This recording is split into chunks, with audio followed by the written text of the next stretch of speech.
آج کا سوال تھا کہ انسانی زندگی میں سکون کیسے لایا جائے۔ ہم روزمرہ زندگی میں یہ سوچتے ہیں اور دیکھتے ہیں، اور 90% لوگوں کا یہ مائنڈ سیٹ بن چکا ہے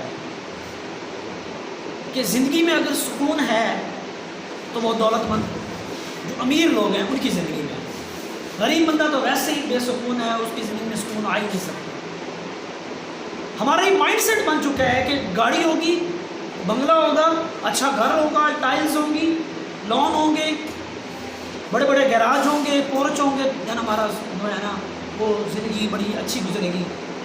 یہ ہماری خام خیال ہے۔ یقین کیجئے زندگی کا سکون دولت نہیں، زندگی کا سکون جو ہے غربت نہیں، زندگی کا سکون دولت اور غربت سے ہٹ کے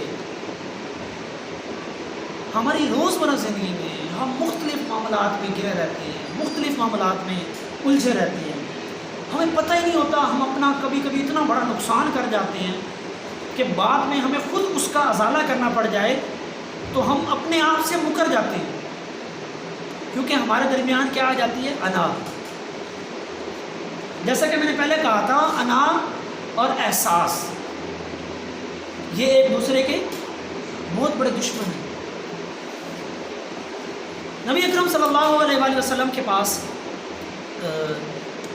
جب نبوت کی سٹارٹ تھی نا، شروعات تھی، تو ایک شخص آیا، اس نے پوچھا یا رسول اللہ دین کیا ہے؟ تو آپ صلی اللہ علیہ وسلم نے فرمایا کہ دین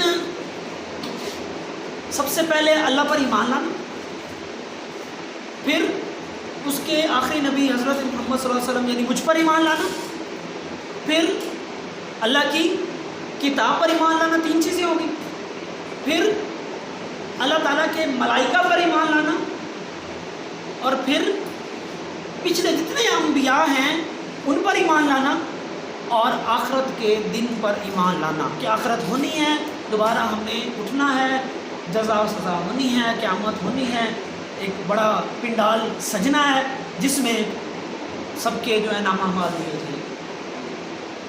کچھ عرصہ گزرا، جب دین مکمل ہو چکا تھا، نبوت کے 21ویں سال کے بعد پھر کسی شخص نے پوچھا یا رسول اللہ دین کیا ہے؟ یہ سوال نبوت کی سٹارٹ میں ہو چکا تھا، نبوت کی سٹارٹ میں یہ سوال ہو چکا تھا۔ سیم سوال نبوت کے اینڈنگ سیشنز میں جب نبوت مکمل ہو چکی تھی 20-21 سال بعد پھر یہ سوال ہوا۔ اصولاً ہمارے مائنڈ تو یہی بنتا ہے نا کہ جواب وہی ہونا چاہیے جو پہلے دیا گیا تھا۔ ایسا ہے یا نہیں ہے؟ ایسا ہے یا نہیں ہے؟ یعنی جو آپ صلی اللہ علیہ وسلم نے پہلے فرمایا تھا جواب وہی ہونا چاہیے تھا۔ ہمارا مائنڈ تو یہی کہتا ہے نا، لیکن جانتے ہیں اس وقت آپ صلی اللہ علیہ وسلم نے کیا فرمایا؟ دین صبر اور معاف کر دینے کا نام ہے۔ یہاں پہ دین اسلام کی بات کر رہا ہوں میں۔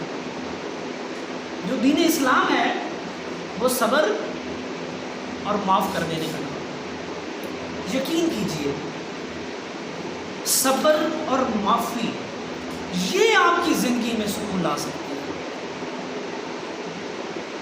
کوئی آپ کے ساتھ زیادتی کر رہا ہے یا کسی نے آپ کے ساتھ کوئی زیادتی کی ہے، اگر آپ اس پر اپنے آپ کو نہیں بچا سکتے یا اپنے آپ کو سیف نہیں رکھ سکتے تو اس پر آپ صبر کریں۔ جب آپ صبر کریں گے تو قرآن مجید کی ایک آیت آپ کے لیے ایک بڑی بہترین جو ہے وہ آپ کے لیے نازل ہوئی ہے کہ ان اللہ مع الصابرین، اور جب آپ صبر کریں گے تو یقیناً آپ کے اندر معاف کر دینے والا مادہ آٹومیٹیکلی پیدا ہو جائے گا۔ معاف کر دینے والا مادہ آپ کی زندگی میں آٹومیٹیکلی ان ہو جائے گا۔ دیکھیں تکالیف آئی ہیں، آپ اس کو برداشت کریں صبر کے ساتھ۔ گھریلو ناچاکیاں کیوں ہوتی ہیں پتہ ہے آپ کو؟ کیونکہ ہم صبر نہیں کرتے اور چھوٹی چھوٹی غلطیوں کو معاف نہیں کرتے۔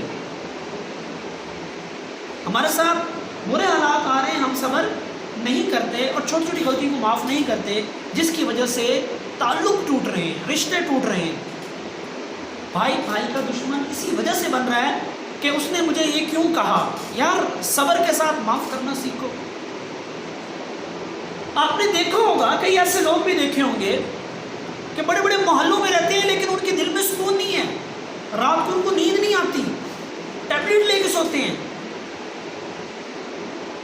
اور کچھ ایسے لوگ آپ نے دیکھے ہیں جو بالکل غریب ہیں لیکن جیسے وہ سرانے پہ سر رکھتے ہیں ان کو نیند آ جاتی ہے, ان کو ہوش ہی نہیں ہوتا صبح کیا کرنا ہے کیا نہیں کرنا. زندگی کا سکون آپ صلی اللہ علیہ وسلم نے آج سے 1400 سال پہلے بتا دیا تھا, تمام مسلمانوں نے تمام انسانیت کے لیے بتا دیا تھا. کیا بتایا تھا؟ صبر اور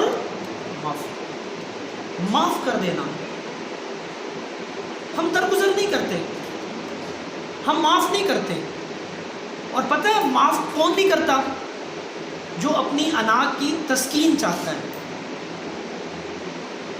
جو اپنی انا کو پرموٹ کرنا چاہتا ہے, اپنی انا اپنی میں کو اور پرموٹ کرنا چاہتا ہے, وہ معاف نہیں کرتا. حضور پاک صلی اللہ علیہ وسلم کا فرمان ہے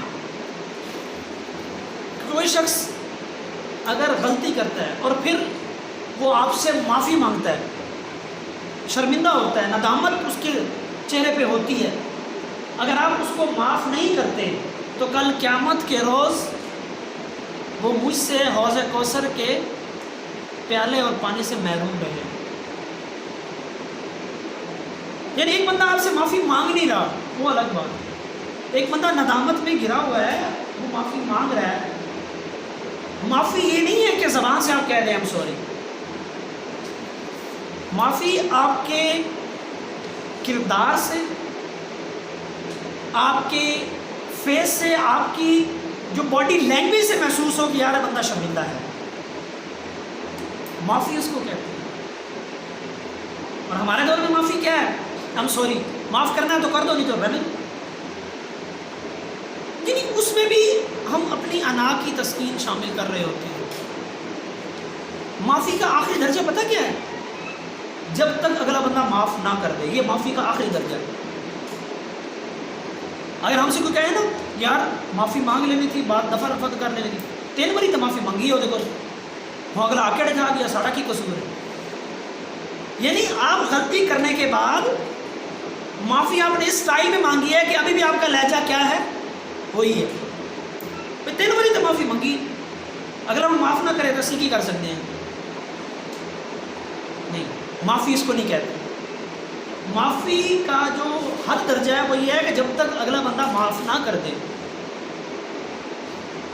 اور یقیناً جتنی دیر, میرا ماننا ہے, اور وصف نواسف بھی اپنی بکس میں لکھتے ہیں لیکن اس کا مفہوم میں بتا سکتا ہوں کہ جتنی دیر آپ لوگوں کو معاف کرنے میں لگائیں گے نا, اتنی دیر اللہ آپ کو معاف کرنے میں لگائے گا. یہ حقیقت ہے, یہ حقیقت ہے. تو زندگی میں اگر خوشحالی لانی ہے, جو کوالٹی لائف ہے نا, کوالٹی لائف کوئی نہیں 2 چیزوں میں. کوالٹی لائف شان و شوکت اور پیسہ اور مال و دولت ٹھاٹ باٹ سے نہیں ہے. میری ایک بات تو سنو یار, ایک یہ انسان ہے, اس کے اندر یہ جسم ہے, یہ روح ہے, اس کے اندر فیلنگز ہیں. ہر انسان کے اندر غصے کی فیلنگ, ہر انسان کے اندر محبت کی فیلنگ ہے, ہر انسان کے اندر نفرت کی فیلنگ ہے نا. یار جتنا مرضی بڑا گھر ہو جائے, جتنا مرضی آپ کی لائنیں لگ جائیں گاڑیوں کی, جتنا مرضی آپ پوش ایریے میں, ڈیفنس ایریے میں رہ رہے ہو, کیا یہ سب چیزیں مل کر آپ کی فیلنگ کو سمجھ سکتی ہیں, اس کو چینج کر سکتی ہیں؟ نہیں نا. یاد رکھیں, دولت سے آپ کی زندگی بہتر نہیں ہوتی. ہاں, دولت سے چیزیں بہتر ہوتی ہیں. چھوٹے گھر سے بڑا گھر آ جائے گا, اچھے گھر سے اور اچھا گھر آ جائے گا, چھوٹی گاڑی سے بڑی گاڑی آ جائے گی. ٹھیک ہے, نارمل کپڑوں سے آپ برانڈیڈ کپڑے پہننے لگ جائیں گے, نارمل چیزوں سے برانڈیڈ چیزیں یوز کرنے لگ جائیں گے. کہنے کا مقصد یہ ہے کہ ان سب چیزوں میں کیا ہوگا؟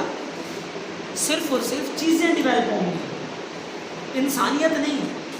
چیزیں اچھی ہوں گی, چیزیں وہ اپنے آپ کو گروم کرے گی. انسان اس وقت گروم کرے گا جب وہ صبر اور معافی کا دامن پکڑے گا. صبر کرے گا اور معاف کر دے گا, صبر کرے گا اور معاف کرے گا. آپ کوئی ایک زندگی کا رشتہ لے لو, زیادہ تر آپ کو پتہ ہے شیطان کے پاس نا کچہری جب لگتی ہے وہ سب سے پوچھتا ہے کہ اپنے چیلوں سے, بتاؤ آج تم نے کیا, یہ کہتا ہے میں نے چوری کروائی, یہ کہتا ہے میں نے غیبت کروائی, یہ کہتا ہے میں نے قتل کروایا. شیطان خوش نہیں ہوتا, وہ کچھ اور سننا چاہ رہا ہوتا ہے. تو اس کا ایک چیلا اٹھتا ہے, وہ کہتا ہے کہ آج میں نے ایک گھر میں ناچاکی پیدا کی, آج میں نے گھر میں ایک میاں بیوی کو لڑوایا, ایک ناچاکی پیدا کی. شیطان کہتا ہے تو میرا پکا مرید ہے, تو میرا سچا مرید ہے, تو نے صحیح کام کیا. یعنی شیطان کی نظر میں قتل سے بھی بڑا یہ گناہ ہے جس کو وہ خوش ہے, وہ اس کو شاباش دیتا ہے, اس کو گلے لگاتا ہے اور باقی اپنے تمام چیلوں کے سامنے اس کو نوازتا ہے, اس کی تعریف کرتا ہے. جانتے ہیں کیوں؟ اس لیے کہ وہ جو ناچاکی گھر میں پیدا ہوئی ہے وہ دو لوگوں کے درمیان نہیں, دو خاندانوں کے درمیان ہے. اس کے آگے ریلیٹیو, جب ناچاکی بڑھتی ہے تو خاندان آپس میں لڑتے ہیں, اور جب ان ناچاکیوں میں پھر قتل و غارت بھی ہو جاتی ہے, پھر جھوٹ بھی ہو جاتا ہے, غیبت بھی ہو جاتی ہے, وہ سارے گناہ اس کے اندر آ جاتے ہیں. یعنی باقی سارے گناہ شیطان کی نظریں میں دریا ہیں, اور یہ سمندر ہے شیطان کا جس کو وہ پروموٹ کر رہا ہوتا ہے. اور ناچاکی پتہ کب پیدا ہوتی ہے؟ دونوں میں دونوں انا پر رہیں. ایک بھی اگر انا چھوڑ دے, معاف کرنے پہ آ جائے, معاملہ جو ہے نا آٹومیٹیکلی سالو ہو جائے گا, آٹومیٹیکلی ڈیزالو ہو جائے گا. صبر کر لے, درگزر کرے, معاف کر دے. دیکھ لینا زندگی میں خوبصورتی صرف صبر اور معافی سے آتی ہے. اچھا, یہاں پہ ایک سوال اٹھتا ہے. حضور پاک صلی اللہ علیہ وسلم نے سٹارٹ میں دین اسلام کے بارے میں کچھ اور کہا, لیکن اینڈ پہ یہ کہا. سٹارٹ میں اس لیے کہا کہ اس وقت ضرورت تھی اس بات کی کہ اللہ پر ایمان لایا جائے, کیونکہ دین اسلام نیا تھا. اس کے رسول پر ایمان لایا جائے, ان کی کتابوں پر, قرآن مجید پر, آخرت دین پر, ملائکہ پر. لیکن جب دین مکمل ہو گیا تھا تو اب ضرورت اس بات کی تھی, باقی چیزیں مکمل ہو گئی تھی, لوگوں میں کیا کمی آ رہی تھی؟ صبر اور معافی. اس چیز کو جو ہے نا پورا کرنے کے لیے آپ صلی اللہ علیہ وسلم نے نیکسٹ یہ بیان کیا. تو ہوپس ہو کہ ہم اور آپ اپنے معاشرے میں, اپنے گھر میں صبر اور معافی کو ہم جو ہے نا اپنا گہوارہ بنائیں. مجھے ایک صرف چھوٹے سے سوال کا جواب دیتے چلے کہ زندگی کی کوئی بھی بڑی سے بڑی لڑائی سٹارٹ کہاں سے ہوئی ہے؟ معاف نہ کرنے سے, صبر نہ کرنے سے. بڑی سے بڑی لڑائی ہمیشہ چھوٹی سے بات پہ سٹارٹ ہوتی ہے, جس پہ نسلیں اجڑ جاتی ہیں, خاندانوں میں دشمنیاں پیدا ہو جاتی ہیں, قتل کی وارداتیں اتنی چلتی ہیں کہ نسل در نسل اس نے اس کا قتل, پھر اس کی آنے والی نسل نے ان کا قتل, ان کی آنے والی نسل نے ان کا قتل. صدیاں دشمنی چلتی رہتی ہے. غلطی ایک سے ہوئی تھی سٹارٹ میں, جس نے معاف نہیں کیا تھا. کسی بات پہ بات ہوتی ہے نا, اچانک تو بلا جواز تو کسی کو کوئی قتل نہیں کرتا. کوئی بات سٹارٹ ہوئی ہوگی, اگر وہیں پہ معافی ہو جاتی, وہیں پہ صبر ہو جاتا, تو یہ کوئی نوبت نہ آتی. تو پھر ان سچویشن میں پڑھ کر پھر وہی پیسہ, وہی شان و شوکت, وہی سارا کچھ کچہریوں میں لگ رہا ہوتا ہے, عدالتوں میں لگ رہا ہوتا ہے, وہی سارا پیسہ, وہی سب کچھ آ رہا ہوتا ہے. تو اللہ تعالیٰ ہم سب کو جو ہے اپنے حفظ و امان میں رکھے. دعا ہے کہ اللہ تعالیٰ ہمیں صراط مستقیم پر چلنے کی توفیق عطا فرمائے.